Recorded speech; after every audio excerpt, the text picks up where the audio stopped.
and welcome to Mrs. Young's Tech Tips. Today we're going to be talking about how to build a classroom community using different pieces of technology. Our focus for today is Whiteboard FI. If you would like to follow along with this video, open your web browser and input the address Whiteboard FI. So a lot of times when we start out the school year, we ask kids to make a sign that shows a little bit about themselves, maybe a table tent. It has their favorite color, their name, their favorite animal, a movie they really enjoy. It's just a quick, fun, get-to-know-you activity. But how do you bring that from the brick-and-mortar classroom to the digital realm? So that's where Whiteboard FI comes in. This is a wonderful program. It is absolutely free. You don't even have to sign up.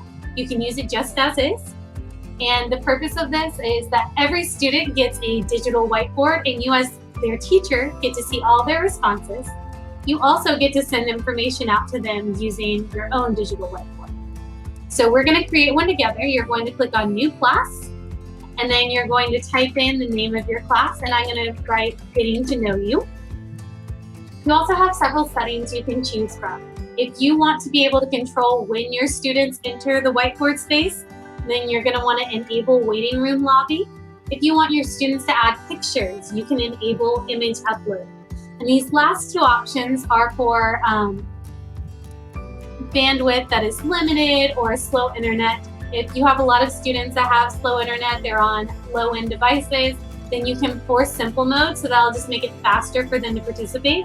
And if you have internet issues, then you want to enable slow mode for students to make it easier for you to see student results. So the option I'm going to select is Enable Image Uploads because I want my students to be able to add pictures.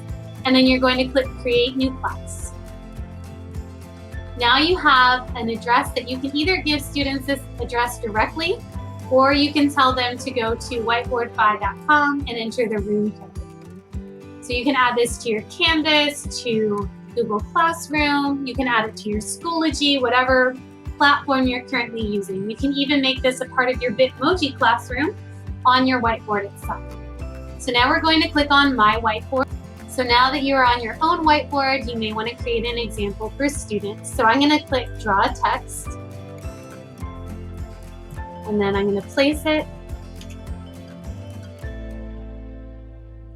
And then I might do an example that says, my name is Mrs. Young. My favorite color is purple. Good thing we have backspace key. My favorite animal is cat. And then I am excited to get to know you guys this year. You want to be careful about running off the screen. If you do, that's okay. You can always make it a little bit smaller and move it around. And then you might want to add an image. So I'm going to add a Bitmoji of myself and stick it in the bottom corner. And then I'm going to choose to push the whiteboard to all the students. So now they'll have my same whiteboard available to them. So if you flip over to My Class, then you can see all of your students' whiteboards as well.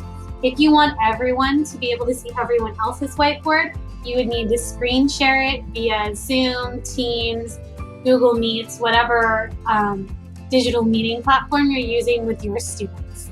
The great part is that when everything's complete, you can click on this gear up here. You can choose to clear all the student whiteboards if you'd like to do a different activity. You can choose to hide the names if you don't want anyone to know who's who.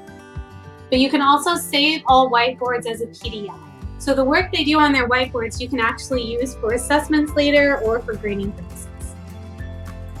There are lots of great implications with this program, and I hope that you're able to use it as a way to get to know your students better.